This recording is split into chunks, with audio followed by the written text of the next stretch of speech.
कुछ नहीं है, जैसे साइन लिखते हैं ना, ये साइन हो गया, टेन हो गया, टेन ये हो गया, ठीक है। ऐसे अगर मैं ऐसे लिख देता हूँ, ठीक है, साइन स्क्वायर थीटा, ऐसे भी हो सकता है, ठीक है।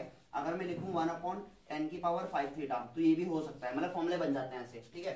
इधर देखना सर, साइन इनवर्स क्या बनता है कि जब ये साइन है ना, जब ये इक्वल टू को इधर जाता है, क्या जाता है, इक्वल टू को इधर, तो ये ऐसे बन जाता है theta equal to sine inverse और ये एक्स। समझ में आ गया ना क्या होता है, सिंपल, ठीक है। तो जैसे sine theta, tan theta, cot theta ये सब हम पढ़ते हैं, तो इनवर्स में कुछ नहीं होता, बस जो साइन है ना, जब ये इक्वल टू को इधर रिमूव करते हैं, ठीक है, जब इस इक्वल टू को इधर भेजते हैं, तो ये क्या बन जाएगा, ये साइन इनवर्स। समझ में आ गया ना ये, ठीक है। वैसे अगर मैंने लिखा होगा y इक्वल टू 10x लिख रहा है यहाँ पर, ठीक है, तो अगर मैं इस 10 को अगर लेके आऊंगा, तो ये क्या हो जाएगा तुम्हारा 10 इनवर्स, और यहाँ पर कितना हो जाएगा y, ये किसकी वैल्यू आ गई, x की वैल्यू। समझ में आ गया ना ये, ठीक है।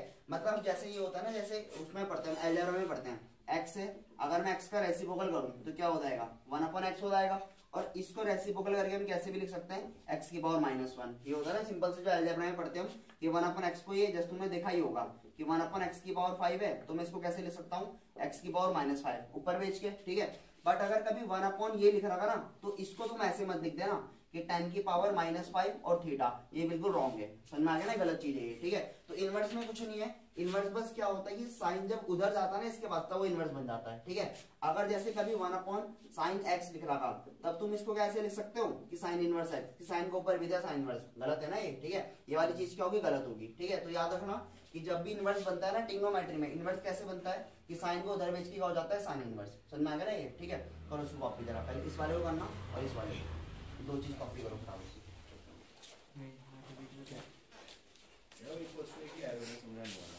कौन सा वाला, देखो रेंज वैल्यू क्या होती है, ध्यान से देखो। जैसे ना रेंज वैल्यू इंपॉर्टेंट टॉपिक है, ठीक है, इसको पिंसल वैल्यू भी बोलते हैं और रेंज वैल्यू भी बोलते हैं, ठीक है, ध्यान से समझना, ठीक है। देखो जैसे ना स्टार्टिंग करते, देखो अच्छा ये जो तुम अभी 12th में आ गया ना, जय 11th में हमने बहुत जगह लिखा है, ठीक है। जैसे 90 डिग्री होता था, ठीक है, चलो 180 से स्टार्ट करते हैं। 180 डिग्री को हम क्या लिखते थे, पाई, ये तो पता है ना ये, ठीक है। तो जो तुम्हारी बुक होगी ना, जहां पर भी ट्रिग्नोमेट्री आएगी, वहां पर पाई या 180 डिग्री कभी नहीं लिखा होगा, सारे पाई में लिखे होंगे, ठीक है। 90 डिग्री को हम क्या बोलते हैं, π/2, ये पता होगा, ठीक है।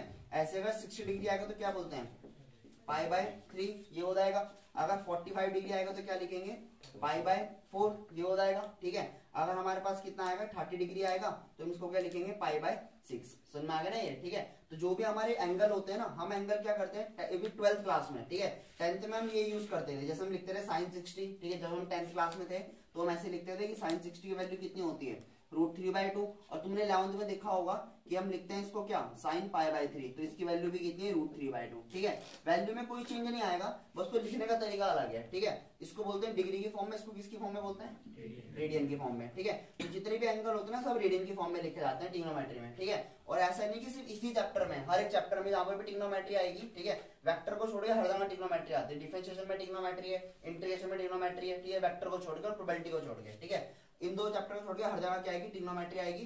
तुम्हें बस ये याद रखना है, समझ में आ गया ना ये, ठीक है। कि जो भी वैल्यू होगी ना, उनको किसमें लिखा जाता है, ठीक है। नोट वगैरह इसको करने की जरूरत नहीं है, ठीक है। देखो जैसे ना रेंज वैल्यू होती क्या है, समझो, ठीक है। जैसे हर एक ट्रिग्नोमेट्री फंक्शन है ना, जैसे सबसे पहला फंक्शन है हमारे पास साइन इनवर्स, ठीक है, साइन इनवर्स एक्स, ठीक है, ध्यान समझना, ठीक है। पहले दो की समझाता हूँ, फिर इनकी बाद में भी और भी लिख देंगे, ठीक है। Sine inverse tan inverse, range value ये होती है कि सपोज ना मैंने इसको सॉल्व किया, ठीक है, और इसका आंसर ना एक वैल्यू के बीच में आना चाहिए, वो वैल्यू होती है -π/2 से लेके π/2, ठीक है, -π/2 से लेके π/2, ठीक है। वैसे tan इनवर्स है ना, इसको जब मैंने सॉल्व किया तो इसकी वैल्यू भी किसके बीच में आनी चाहिए, सॉल्व करने के बाद ना इसका आंसर क्या आना चाहिए, ये, ठीक है। जैसे मैंने तुम्हें एग्जांपल में कोई क्वेश्चन दिया, ठीक है, मैंने तुम्हें कोई भी क्वेश्चन दिया और तुमने उसका सॉल्व किया, ठीक है, तुमने सबके आंसर अलग अलग आ रहे हैं, सबके आंसर अलग अलग आ रहे हैं, ठीक है। मैंने तुम्हें हिंट दे दिया कि ना तुम्हारा आंसर -90, भाई π/2 का मतलब क्या हो गया, इसी टर्म में 90 हो गया, वो अलग है 90। जो तुम्हारा आंसर है ना, तुम्हारा आंसर इसके बीच में आना चाहिए, इसके बीच में आना चाहिए, ठीक है। और सपोज सन्नी का आंसर आ रहा, सपोज कितना, इसका मान लेते हैं -91, ठीक है, तो क्या सही होगा इसका तो पहले कट जाएगा। तो कहने का मतलब क्या होता है कि साइन इनवर्स, tan इनवर्स, इन सबकी जो रेंज वैल्यू है ना, इन सबकी रेंज वैल्यू क्या ही है, रेंज का मतलब समझ में आ रहा होगा कि इनका आंसर ना इनके बीच में आ सकता है और बियॉन्ड नहीं जाएगा भी, ना तो -91 हो सकता है, ना ही +90। इनके बीच में कुछ भी नंबर आ सकता है, ठीक है। इनके बीच में क्या होगा, 0 भी आ सकता है इनके बीच में, ठीक है। अगर मैं इसको नंबर लाइन पे समझाऊंगा ना, तो नंबर लाइन पे देखो ऐसे भी समझ सकते हैं, ठीक है। -90 यहाँ पर होगा, ठीक है, बीच में कहाँ आएगा, 0 भी आएगा, और ये इधर क्या होगा, +90 होगा। तो इसके ऊपर जितनी भी वैल्यू आएंगी ना, वो सारी क्या हो सकती है, इस साइन की रेंज वैल्यू हो सकती है। समझ में, रेंज वैल्यू का मतलब क्या है, ठीक है। करना कुछ नहीं, बस सॉल्व करना तो बाद में सीखेंगे, बस पहले तुम ये समझो कि रेंज वैल्यू होती क्या है, ठीक है। वैसे tan इनवर्स x है ना, इसकी भी रेंज वैल्यू क्या होती है, ये होती है, बट दोनों के दोनों सेम नहीं है, क्या अलग अलग है, ये सेम है अलग अलग है, कौन कौन बोल रहा है सेम है, ये सेम होगी अलग अलग होगी। जो मैंने लिखा है tan इनवर्स sin इनवर्स तो अलग अलग है, और जो लिखा ना ये देखो, ये दोनों अलग अलग है। क्यों अलग अलग है, ये वाला जो ब्रैकेट होता है ना, ठीक है, इसको बोलते हैं हम क्लोज ब्रैकेट, ठीक है। जो ये वाला ब्रैकेट होता है ना, इसको बोला जाता है क्लोज ब्रैकेट, ठीक है। ये वाला जो ब्रैकेट होता है, इसको हम बोलते हैं क्या, ओपन ब्रैकेट, ठीक है, क्लोज और ओपन, ठीक है। अब जिसको नहीं पता हो ध्यान से सुन लो, ठीक है। जैसे मैंने सपोज कोई नंबर लिखा, मैंने ऐसे लिखा है क्लोज ब्रैकेट में, मैंने लिखा यहाँ पर कि 3 से 7, ठीक है, और मैंने एक तरफ लिखा ओपन ब्रैकेट में 3 से 7, ठीक है। दोनों का मतलब समझना, देखो अगर मैं लिखूंगा ना 3 से 7 क्लोज ब्रैकेट में, तो यहाँ पर क्या होगा, इसके बीच के नंबर कौन कौन से आएंगे, 4 आएगा, एक कौन सा होगा, 5 होगा, एक 6 होगा, ये 3 नंबर होंगे। अगर ये क्लोज है तो यानी कि यहाँ पर क्या होगा, 3 भी इंक्लूड किया जाएगा और 7 भी इंक्लूड किया जाएगा। समझ में आएगा ना, क्लोज ब्रैकेट ये होता है, ठीक है। अगर ओपन ब्रैकेट है तो ओपन में क्या होगा कि यहाँ पर 3 नंबर लिया जाएगा, इसके बीच का नंबर, यानी 4 आएगा, 5 आएगा और 6 आएगा। समझ में आएगा ना, 3 नंबर आएंगे ये, ठीक है। वैसे अगर देखो ऐसे, अगर ऐसे बना होगा ना ओपन क्लोज, ऐसे भी बने होते हैं ब्रैकेट, और 3 और 7, तो इसका मतलब क्या होगा, कौन कौन सा नंबर आएंगे, एक 4 आएगा, 5 आएगा, 6 और कौन आएगा, 7 भी आएगा इस बार, ठीक है। और वैसे ऐसे भी बन सकते हैं ब्रैकेट की क्लोज, और इधर से क्या हो जाएगा, यहाँ से क्लोज, इधर से ओपन, तो इस बार क्या होगा, 3 होगा, 4 होगा, 5 होगा और 6 होगा। समझ में आ गया ना ये, ठीक है। तो वैसे जो तुम्हारा साइन इनवर्स है ना, उसकी रेंज वैल्यू क्या होती है, -90 से +90, ठीक है, इसके बीच में सारी वैल्यू। वैसे tan इनवर्स की रेंज वैल्यू क्या होती है, -π/2 से लेके π/2। समझ में आ गया ना, ये दोनों में बस इतना सा अंतर है साइन और tan में, कि यहाँ पर ना साइन वाले में माइनस वैल्यू और प्लस वैल्यू भी ली जाती है, और इस वाले में क्या होगा, माइनस प्लस वैल्यू नहीं ली जाएंगी, उसके बीच बीच की वैल्यू आएंगी। समझ में आ गया ना, सिंपल ये है, ठीक है। इसका मतलब भी वही है कि इसका आंसर इसके बीच में आएंगे, ठीक है। लिखो पहले इन दो की रेंज वैल्यू, फटाफट से ऊपर लिख देना ऐसे रेंज वैल्यू, और ये लिख दो पहले दो।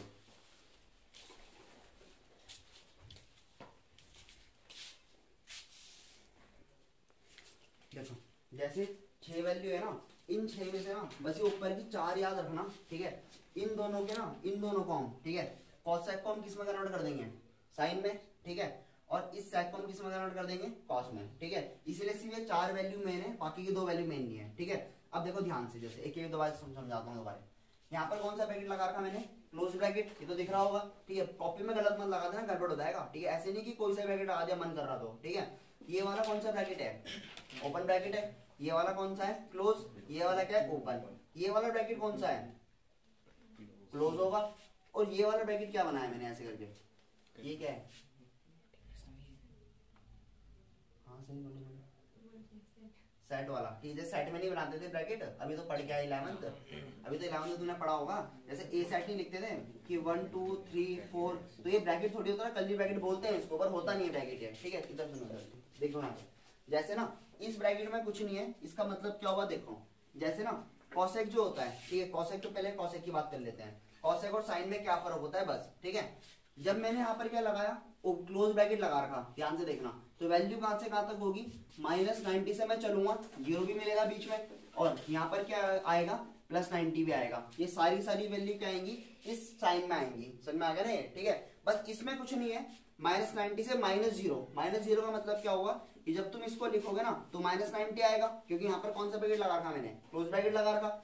इससे जब चलोगे ना तो बीच में कौन आएगा, 0 भी आएगा, और इसके बाद कौन सी वैल्यू आएगी, +90। तो -0 का मतलब ये हुआ कि तुम्हें इस बार 0 को नहीं लेना है। समझ में आ गया ना, -0 बात सिंपल सा, इसका मतलब कि तुम्हें इस बार क्या नहीं करना है, इस बार 0 को नहीं लेना है, ठीक है। जबकि साइन की वैल्यू में क्या आएगा, -90 भी आएगा, साथ में +0 भी आएगा, और ये +90 भी आएगा। समझ में आ गया ना, सिंपल सा इतना अंतर है बस, कि साइन की वैल्यू में 0 भी आता है, और इस वाली वैल्यू में क्या आता है, 0 नहीं आएगा इस वाले में। समझ में आ गया ना, इतना सा अंतर है बस, उसमें तभी क्या लिख रखा है, -0, ठीक है। अब ये देखो होता क्या है, अभी क्वेश्चन करेंगे ना तो जल्दी समझ में आएगा थोड़ा सा कि ये वैल्यू आ रही कैसे नहीं आ रही, वो भी क्वेश्चन में समझ में आएगा। बस अभी तुम्हें थोड़ा सा याद रखना है, साइन की वैल्यू tan cos और ये, ठीक है। वैसे सेक की वैल्यू यहाँ पर जैसे पहले cos में पढ़ लेते हैं, 0 से 180, ठीक है। इसको मैं ऐसे भी लिख सकता हूँ कि ये वाली वैल्यू क्या होगी, 0 से लेके 180, ठीक है। जीरो से लेके 180, क्लोज ब्रैकेट तो जीरो ये सब इंक्लूड करेंगे, ये तो पता है तुम्हें, ठीक है। यहाँ पर कुछ नहीं लिखा है, इसका मतलब देखो sec का मतलब क्या हो गया, माइनस लिखा है ना पाई बाय टू का मतलब क्या हो जाएगा 90 होगा। तो ऐसे नहीं कि 180 से 90 माइनस करना है, माइनस नहीं करना है। इसका मतलब ये होगा कि जब हम जीरो से स्टार्ट करेंगे ना और हमारी गाड़ी कहाँ तक जाएगी 180 तक जाएगी, तो उसमें ना बीच में 90 जो नंबर आएगा उसको क्या कर देंगे हम मिस कर देंगे। अगर बाई चांस इसका आंसर अगर 90 आ होगा तो हम क्या करेंगे गलत होगा वो आंसर, समझ में आ गया ना ये, ठीक है। इसका आंसर अगर 90 आ रहा होगा तो हमारे लिए क्या है वो सही है वैल्यू, समझ में आ गया ना। बस इतना सा अंतर है दोनों में कि इस वाले में माइनस लिख रहा है उसमें प्लस लिख रहा है, ठीक है। इसको डिटेल में आगे लिखने की जरूरत तो नहीं है ना, ठीक है। देखो भी चलो पहला क्वेश्चन लिखते हैं, सॉल्व कैसे करना है समझते हैं। देखो